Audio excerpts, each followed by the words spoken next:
வணக்கம் மக்களே. நம்ம அன்றாட அரசியல் நிகழ்வு தான் பேசிட்டு இருக்கோம். அந்த விதத்துல நம்ம இன்னைக்கு ஒரு அரசியல் நிகழ்வு. பாவன் ஐயா திருமாவளவன் என்னதான் பண்ணுவாரு? திமுகவுக்கு ஒண்ணுன்னா முட்டு கொடுக்குற ஒரு சிங்கம். சிறுத்தையாக இருந்தாலும் திமுகவுக்கு ஒண்ணுன்னா முட்டு கொடுக்கறதுல அவர் தான் சிங்கம். அந்த திமுகவை எதிர்த்து எவ்வளவு ஈட்டிகள் எரிஞ்சாலும் எவ்வளவு குண்டுகள் வந்தாலும் நெஞ்ச நிமித்தி அவருடைய முன்ன திமுகவை காப்பாத்துவாப்ல. திமுகவை பத்தி ஒரு எதிர் விமர்சனம் வந்தாலும், திமுகவை பத்தி எந்த ஒரு விமர்சனம் வந்தாலும் முதல்ல இல்லைங்க, திமுகவுக்கு நான் தான் திமுகவுக்கு முட்டு கொடுப்பேன் அப்படின்னு வருவாப்புல ஐயா திருமாவளவன் அவர்கள். அந்த திருமாவளவன் ஐயாவோட கூட்டணி கணக்கு இப்போ புசுக்குன்னு போயிட்டு ஒரே பிரச்சனையா. ஐயா கேட்டிருக்காப்புல சீட்டு. ஐயா 2 இலக்கத்துல எனக்கு சீட்டு தாருங்க ஐயா, நான் நம்மளுடைய திமுக கட்சிக்காக இவ்வளவுக்குள்ள முட்டுலாம் கொடுத்துருக்கேன். அப்படி இருக்கும்போது எனக்கு நீங்க தானையா நிறைய சீட்டு தரணும். ஆனா இப்போ ஏன் இப்படி பண்றீங்க அப்படின்னு கெஞ்சி கூத்தாடி கேட்டோம். அதெல்லாம் முடியாது. சரியா? நீனா இப்ப எங்களுக்கு முக்கியம் கிடையாது. எங்களுக்கு ஐயா ஓபிஎஸ் வந்திருக்காப்புல. அம்மையார் தேமுதிக பிரேமலதா வந்திருக்காங்க. அவங்களுக்கு தான் ரெஸ்பெக்ட்.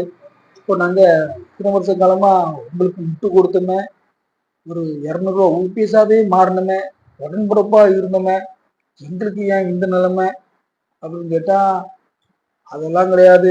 உங்களை வச்சு நான் என்னென்ன பண்ணேன்னு தெரிஞ்சுட்டு இப்போ உங்களுடைய வன்னியர் சமூக ஓட்டம், உங்களுடைய பட்டியல் ஓட்டம் எனக்கு பெருசா தேவையில்லை. எனக்கு 2 பெரிய சமூகத்துக்கு வந்தாச்சு. ஒண்ணு ஓபிஎஸ், ஒன்னு தெலுங்கு நாயுடுமாறு, அவங்க ஓட்டு ஒரு சைடு வந்தாலே போதும் அப்படின்னு முக்கியத்துவம் கொடுக்கும். அப்படியா அந்த முக்கியத்துவம் தான் பட்டியலின தலைவர் சீரும் சிறுத்தை திமுகவுக்கு ஒன்றென்றால் நெஞ்சை காட்டி அந்த தோட்டாக்கள் எல்லாம் வாங்கும் தோழர் அவர்களுக்கு போதுப்பா, அவங்களுக்கான நான் தெரியும் தந்ததை வாங்கிட்டு அவ்வாடு இருந்து வேலையை பாருங்க. 10 இலக்கம் வேணும், 2 இலக்கம் வேணும் அப்படின்லாம் கேட்டா தர முடியாது அப்படின்னு சொன்னு வாய அடைச்சிட்டாப்லையா. இந்த செய்தியை கேட்ட நிமிஷத்துல தோழர் ஒரே அப்செட்.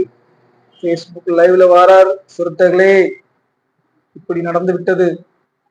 சிறுத்தை குட்டிகளே, நமக்கியான் இப்படி சோதனை. மக்கள் நல கூட்டணியில இருக்கும்போது கூட 20-25 பேருக்கு நான் சீட்டு கொடுத்தேன். சரி, இந்த முறை என்னோட இருக்கும் சிறுத்தை குட்டிகளுக்கு ஒரு 2 இலக்கத்தில் சீட்டு வாங்கி கொடுத்து அவர்களையும் எம்எல்ஏவாக மாற்றி நான் அழகு பார்க்கலாம் என்று நினைத்தேன். முடியலையே. ஏடா போனதுக்கு கொடுத்த சீட்டையா தருவாங்க எதிர்பார்த்தேன், அதை விடையும் குறைக்க சொல்றாங்களே. இப்படி ஒரு கொடுமை நடக்குது. இந்த விடியல் ஆட்சிக்கு நான் என்ன துரோகம் செய்தேன்? இந்த திமுக தலைமைக்கு நான் என்ன தியாகம் செய்தேன்? நம்ம வளர்றது இந்த திமுகவுக்கு பிடிக்கவில்லை. நம் வளர்வது நம்ம கூட இருக்கிற கட்சிகளுக்கே பிடிக்கவில்லை. அதன் செயல்பாடு உறுதிப்பாடுதான் நமக்கு இந்த நிலைமை அப்படின்ட்டு தன்னுடைய சிறுத்தை குட்டிகள் தொண்டர்களோட பேஸ்புக் லைவ்ல அவரு மன மன குமுறல வெளியே போட்டிருக்காப்புல. அப்படிதான் என்ன பண்றது? நம்ம கூட்டணி விட்டு வெளியே வர முடியாது. நம்ம கூட்டணியில இருந்தா ஆகணும். நம்மள ஒரு கட்டாய சூழ்நிலைக்கு நம்மளை தள்ளி வச்சிருக்காங்க. ஏன்னா நம்ம கட்சி ஒரு அல்ற கட்சி. அல்ற கட்சிங்கிறப்ப சில்லற கட்சி அப்படி இல்லை. அதாவது நம்ம கிட்ட பணம் இல்லை, வசதி இல்லை. நமக்கே டிஎம்கே காரன் இந்த சீட்டை செலவு பண்ணாதான் நம்ம எலெக்ஷன்ல நிற்க முடியும். நம்மகிட்ட அவர்களுக்குள்ள வசதி வாய்ப்பு இல்லை.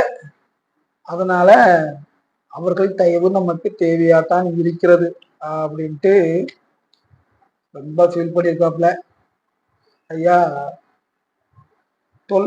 திருமாவளவன் தோழர் அவர்கள். இந்த அளவுக்கு ஐயா ஃபீல் பண்ணி நான் பார்க்கவே இல்லை. ஐயா எப்படியெல்லாம் முட்டு கொடுத்தாரு எங்க ராசன், இப்படி புலம்ப விட்டுட்டாங்களே எங்க ராசான.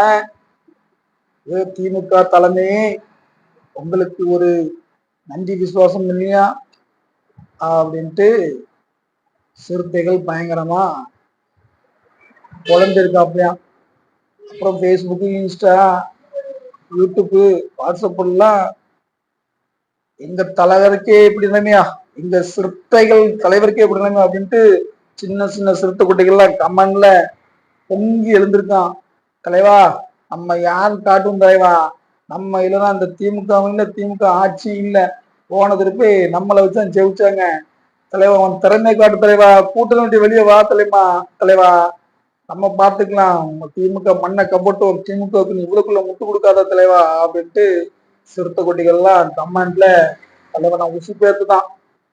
ஆனா தலைவர் ஒருங்கள் ஒருங்கள் ஒருமை காலங்கள் அப்படின்ட்டு ஐயா தோழர் ஒருங்கள் அப்படின்னு சொல்லிட்டு நெஞ்செல்லாம் வலிக்குது, எங்கெங்க வலிக்குதுன்னு சொல்ல முடியாத ஒரு சூழ்நிலை இருக்கேன், நொந்து போனேன் அப்படின்ட்டு தோழரு இந்த அளவுக்கு இத்தனை வருஷ கால அரசியல் வழக்குல இந்த அளவுக்கு ஒரு பேட்டிய கொடுத்தது இல்லை. சரி தோழர் தான் இப்படி கொடுத்தான்னு பார்த்தா அடுத்து வன்னிய சமூகத்துல பிரதிநிதியா இருக்கிற தமிழக வாழ்வு உரிமை கட்சி தலைவர் வேல்முருகன் அவர்களும் ஐயா எங்களுக்கு கூட 2 சீட் தெரியலாம், அதெல்லாம் முடியாது, ஒரே சீட்டு தான் வேணா இதுக்கு போகணும் விரட்டி விட்டாங்களாம். ஐயா என்ன அப்படி சொன்னீங்க, நான் வெளியே போறேன் அப்படின்னு சீனா போட்டு வெளியே வந்தாப்புல, அந்த 2 நாள் ஆச்சு 3 நாள் ஆச்சு, கெடு வேற கொடுத்தாப்புல, கொடுத்து டைம் ஆகி போச்சு. திமுகவுல இருந்து கேட்பாரும் இல்ல, கேள்வி கேட்க ஆளும் இல்ல, நீ கூட்டணி விட்டு வெளியே போயிடாதுன்னு சொல்றதுக்கும் ஆளு இல்ல, வான் கூப்பிடுறதுக்கும் ஆளு இல்ல. அவைக்கா தலைவர் வேல்முருகன் ரொம்ப டென்ஷன்ல இருக்காப்லையா, அங்க போய் வேற கேட்டிருக்காப்புல, இங்க அதிமுகவுல அங்க இவர் கேட்கிற தொகுதிக்கு தர முடியாது, ஏன்னா கூட 1-2 எக்ஸ்ட்ரா தரும் அப்படின்னு சொன்னாப்லையா. அங்கய்யா இங்கய்யா எங்கய்யா எந்த கூட்டணி இருக்க, எந்த கூட்டணியில நம்ம இருக்கோம் இல்லையான்னு தெரியாம தலைவரும் புலம்பிட்டு இருக்காப்லையா. சரி இவர் தான் புலம்பிட்டு இருக்கா அப்படின்னா டார்ச்சரிச்சு வந்த ஆண்டவர், டார்ச்சரிச்சு வந்த ஆண்டவர், ஏன்னா நமக்கு முன்ன வந்த இவங்களுக்கே இருந்தாலும் அப்படின்னா நம்ம புதுசா டார்ச் அடிச்சு வந்து டிவி எல்லாம் உடைச்ச நமக்கு என்ன நிலைமை வரப்போகுது அப்படின்ட்டு மண்டை போட்டு தெரிஞ்சுட்டு இருக்காவலாம். இது பேச்சுவார்த்தைக்கே ஆண்டவர் போகலையா, இவனை 2 பேர் பிரச்சனை முதல்ல முடிச்சுக்கிடுவோம், அடுத்து நம்ம பிரச்சனை தந்தது வாங்கிட்டு போயிடும், நம்ம ஏற்கனவே எம்பி ஆயாச்சு, என்ன இவன் இருந்தா என்ன, நம்ம கட்சி இருந்தா என்ன, இல்லைன்னா நமக்கு என்ன அப்படின்னு ஆண்டவர் கப்சிப்பு முழு ஆயிட்டாப்லையா. இதுக்கெல்லாம் காரணம் யார் தெரியுமா, இந்த அந்நியாரும் ஓபிஎஸும் அப்படின்னா கூட்டணி கட்சிக்காரங்க எல்லாம் கொந்தளிச்சு இருக்காப்லையா. பயங்கரமான கூட்டணி, எக்கு கோட்டை, திமுக கூட்டணி அசைக்க முடியாத கூட்டு, இந்த பஞ்சாயத்து ஊரு ஊரா நாறு, திமுக கூட்டணியில எப்படிடா நீங்க ஜெயிப்பீங்க, 2.0 எப்படிடா வரும், ஒவ்வொருத்தன் காலை எழுப்பிருக்கு தாண்டா நேரம் சரியாகும், எனக்காடா சீட் கிடைக்க விடாமாக்குன, நீ எனக்காடா சீட் கிடைக்க விடாமாக்குன, அவனை நம்பியாடா நீ எனக்கு சீட்டை குறைச்ச அப்படின்னு உங்க அங்காளி பங்காளி சண்டை போடுறதுக்கு நேரம் கரெக்டா இருக்குமே ராசா அப்படின்ட்டு நமக்கு தெரிஞ்ச அந்த திமுக கூட்டணியின் முன்கீழ உள்ள முக்கிய புள்ளிகள் தெரியப்படுத்துறாங்க. இது ஒரு புறம் இருக்க, அங்க சீனியர்கள்ல ஏற்கனவே சீட்டு வாங்க எம்எல்ஏக்கள்ல யாருலாம் உதயநிதிக்கு தலைவரை ஏத்துக்கிறீங்களோ, உதயநிதி சொல்ற கேட்குறீங்களோ அவங்களுக்குதான் மறுபடியும் சீட்டு. இந்த சீனியராட்டி பழைய அது அத்தனை ஓட்டுல ஜெயிச்சேன் 8,000 ஓட்டு வித்தியாசம் ஜெயிச்சவங்கதான் கிடையாது.